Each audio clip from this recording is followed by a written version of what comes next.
Baik, kembali lagi di channel Toy Story. Apa kabar teman-teman semuanya? Yang jelas dalam keadaan sehat ya. Mari kita simak informasi sebagai berikut. Nasib 3 tenaga honorer yang dialihkan ke outsourcing.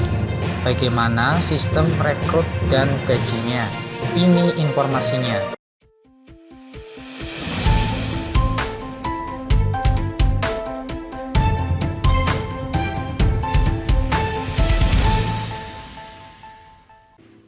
Baik, kembali lagi di channel Toy Story. Pada kesempatan kali ini kita akan memberikan informasi update seputar tenaga honorer.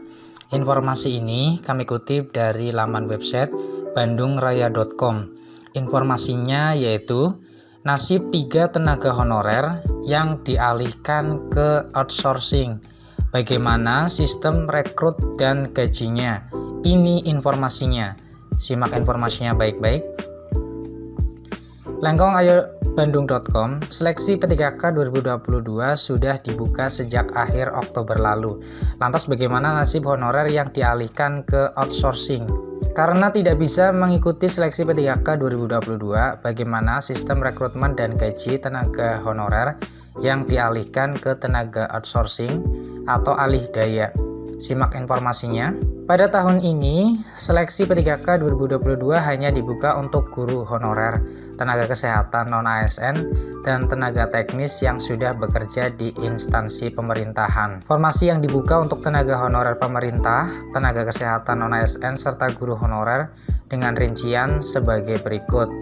P3K guru 319.716, P3K tenaga kesehatan 92.014, P3K tenaga teknis 27.608, sedangkan berdasarkan surat Menteri Pan-RB nomor B/M/SM.02.03/2022, tenaga honorer yang bisa mengikuti seleksi dengan kriteria sebagai berikut. Yang A, berstatus tenaga honorer kategori 2 atau THK 2 yang terdaftar dalam database Badan Kepegawaian Negara dan pegawai non-ASN yang telah bekerja pada instansi pemerintah.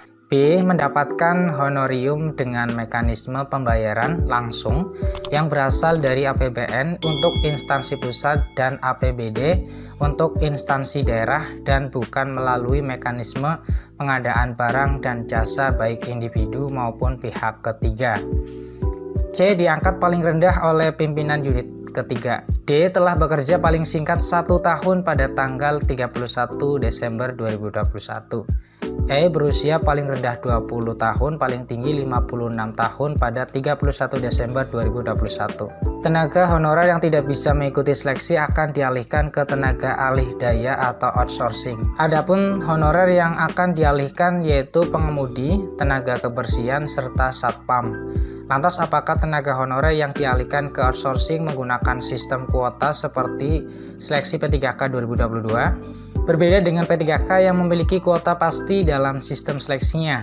Outsourcing nantinya akan direkrut berdasarkan kebutuhan dari kementerian atau lembaga atau daerah. Selain itu, proses pengangkatan tenaga alih daya ini nantinya disesuaikan dengan karakteristik dan kemampuan dari instansi tersebut. Menkyu Sri Mulyani juga menjelaskan terkait sistem gaji non-PNS yang berada di instansi pemerintah. Hal tersebut tertuang dalam Peraturan Menteri Keuangan Nomor 60 Tahun 2021 tentang Standar Biaya Masukan Tahun Anggaran 2022. Berdasarkan peraturan tersebut, gaji atau honorium outsourcing dalam hal ini satpam, pengemudi, dan pramubakti ditetapkan berdasarkan provinsi, kementerian, atau lembaga. Oleh karena itu, besaran gaji yang diterima bisa berbeda-beda di setiap wilayah.